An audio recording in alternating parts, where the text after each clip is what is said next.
Hey everyone, welcome back to the channel. In today's video, we're going to be diving into a topic that's been generating a lot of buzz in the SwiftUI world recently, which is how to simplify your app state management using the new Observable Macro.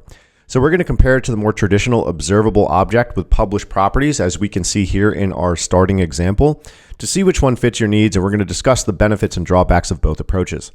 So if you've worked with SwiftUI, guys, you have almost undoubtedly seen something like this with view models and observable objects, published properties, and state objects, right? So this is simply how we track observation in our apps, and we allow components to communicate with each other and reflect changes in our UI. So as of Xcode 15 and Swift 5.9, Apple introduced an observable macro, which is a new concise way to declare observable state. So we can remove a lot of this boilerplate code, and we're going to dive into the difference with this stuff now. So let's break it down. So we have this pretty basic example. We have a view model, it publishes a property. We then set up a state object for that view model. And every time we click this button, we increment the count. That change publishes, it redraws our view with the updated value, right? Pretty straightforward. So guys, let's go ahead and bring up some of the documentation from Apple to see how we can convert this to using the observable macro. So the link for this is going to be in the description, and lucky for us, Apple provided us with some documentation for how to migrate from the observable object protocol to the observable macro. So guys, you can read through this stuff, but I like jumping just straight into the code examples. So here is how we are going to modify our code to start things out. We no longer have to conform to this protocol. We can simply mark our class with this observable macro, and we will be able to achieve the same effects.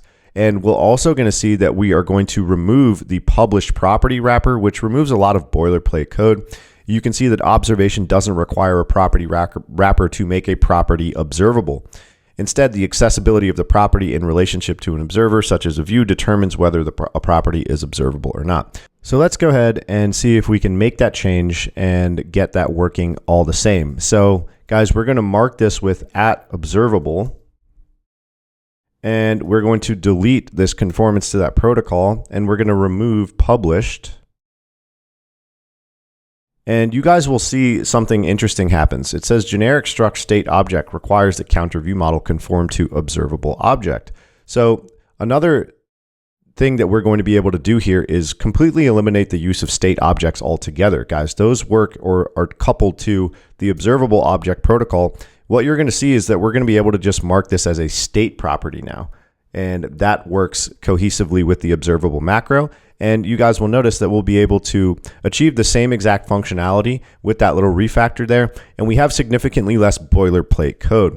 So we no longer have to use state objects. We no longer have to conform to the observable protocol. And we no longer have to use published property wrappers. So that's super awesome, right? It is just kind of some syntactical sugar. Apple does say that this is supposed to be faster and more efficient than the previous setup. But for 99% of apps, guys, I don't really think it makes a difference. It is just nice to have to type less stuff. Now, what I want us to do for the rest of this video is go over some of the other changes that come with this macro. And we're going to be recreating this example here and go over how we can migrate the use of observed objects and environment objects to work with the observable macro here as well, guys. So I'm going to pull the documentation back up, guys, and we're going to take a look at these next couple sections here. So we are going to see that we are no longer going to be able to use environment object anymore. We're going to have to use the environment property wrapper and specify the type. And we are also going to have to remove the observed object property wrapper as well.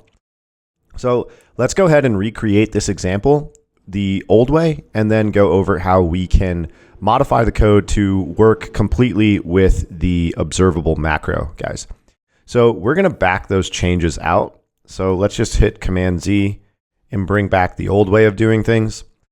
And I'm going to create a couple child views here. So I'm going to say struct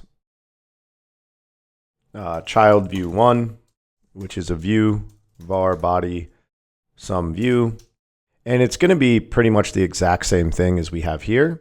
And we're going to pass along an observed object for our view model, which is our counter view model. And we will go here and say count, we could just say like, yeah, child1 count like so. I don't know why my preview keeps doing that. I think the previews are pretty buggy in Xcode 16 as of right now. But guys, let's go ahead and now just add this child view 1.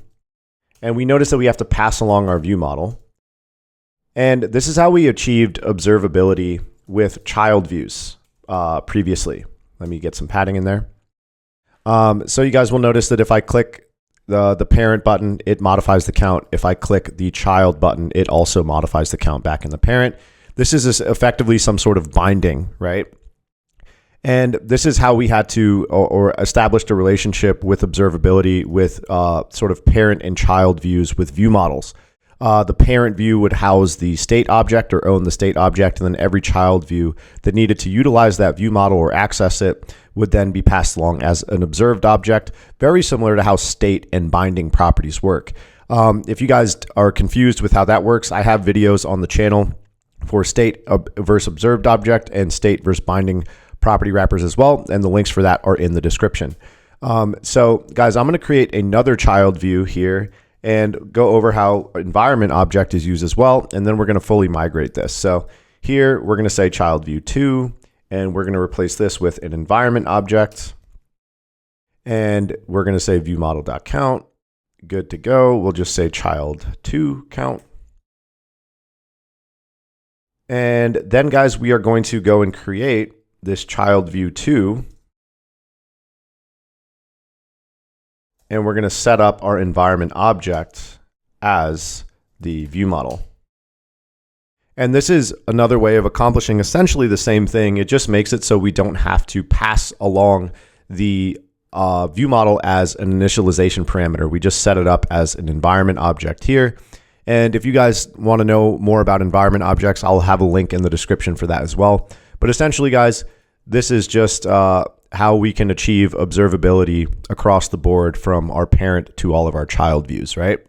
So now let's go over how we can migrate this to utilize the observable macro. So let's just go ahead and start at the top. We're going to bring back our observable macro, and we're going to delete this guy, and we're going to delete published. So first thing we're going to have to make sure we change is our state object. That's going to become a state property. And guys, we notice the same thing happens for observed object. It has to conform to observable object. So what do we use here instead?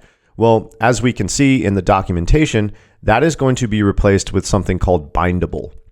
So observed object essentially gets replaced with this bindable property wrapper. So let's go ahead and see if we can do that.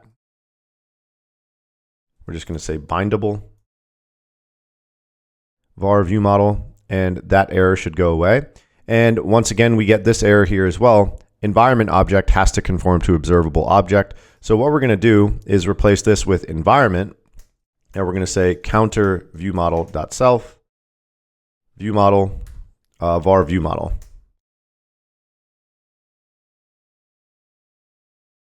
And that should now be good to go. And now, guys, I don't think we're going to have to set this up as an environment object, but I do believe we might have to set it up on the environment. Let's see. Oh, actually we don't. Yep, that might have caused a crash there. Yes, it did. So guys, what we need to do here is instead of .environment object, we're going to say .environment and just pass along our view model. And let's get our preview back going. And you guys will notice that everything works as expected now. So that is essentially a full migration from the observable object protocol, state objects, observed objects, and environment objects to using the observable macro, guys, with bindable, state, and environment. So all in all, what are the benefits and drawbacks of this, and what do we need to watch out for? So I have some notes pasted in here. The last one is the most important, so make sure you guys stick around for that. Quick note. The observable object protocol isn't going anywhere, guys. So it's still totally okay to use. There is no rush to migrate your code base to use the observable macro if it's going to create a lot of technical debt for you. The observable object protocol works just fine, and it will probably compile forever, right? This is not required to use. But let's go ahead and jump into the benefits of this now. Obviously, we saw that there's reduced boilerplate, right? There's less stuff we have to type. So we just get to sprinkle some of that syntactical sugar on our projects now when we utilize the observable macro. Guys, for us lazy programmers who want to make stuff as swifty as possible, right? And there is also some marginally improved performance. So the observable macro uses Swift new macros and compiler optimizations, reducing runtime overhead compared to traditional Combine-based state management. Will you actually see the benefits of that in your code? Probably not. So what are some of the drawbacks, guys? So it obviously requires the latest tools. It's only available with Swift 5.9 and Xcode 15 or later, so you'll need to update your tool chain in order to use this. And last but not least, how we manage observation control is different with the observable macro. So you're going to see that it requires the use of observation ignored, as all properties are now published by default. So what does that mean? So in the previous setup with ObservableObject, guys, only if we marked a property with the published property wrapper here would it actually publish a change and trigger a redraw of our view. Now that logic is inverted. So all properties are now published by default. And if we want to make sure that observation doesn't happen on that property or that change doesn't publish, we have to mark it with this property wrapper here, observation ignored. So this is very important to keep in mind. If you guys have properties on your view model that are private to that view model and you don't want those changes to publish and ultimately trigger redraws of your view. So make sure you are using this for, like I said, private properties to your view model that have no relation or bearing on your view code, guys. And you'll notice here that now if I click these buttons, observation doesn't happen there. So that's going to wrap it up for this video, guys. Make sure you like and subscribe to the channel and hit that notification bell if you want to see more content like this. And leave any comments below with what you think of this stuff and any content you want to see in the future. And if you guys are serious about taking your skills as an iOS developer to the next level and want more professional grade content, check out the website at stephancodes.com. We have a bunch of amazing professional courses that teach you how to build real world projects led by myself, an ex-Meta engineer. So we have a bunch of amazing app clones here, guys. We also have a bunch of amazing fundamentals courses with SwiftUI and Swift and other Swift topics like concurrency. So make sure you guys check all of this out. And the best bang for your buck is definitely going to be to sign up as a member with us. For a low monthly cost, you guys get unlimited access to all of our pro content. And you can see here what each membership includes, where our students are getting hired. So if you guys are serious about getting a job, this is definitely the place to be. Or if you just want to take your skills to the next level and launch an app to the App Store and want to do it the right way, guys, and do it as fast as possible, make sure you sign up with us. So that's going to wrap it up for this video, man. Thanks for watching, guys. We'll see you in the next one. Peace out.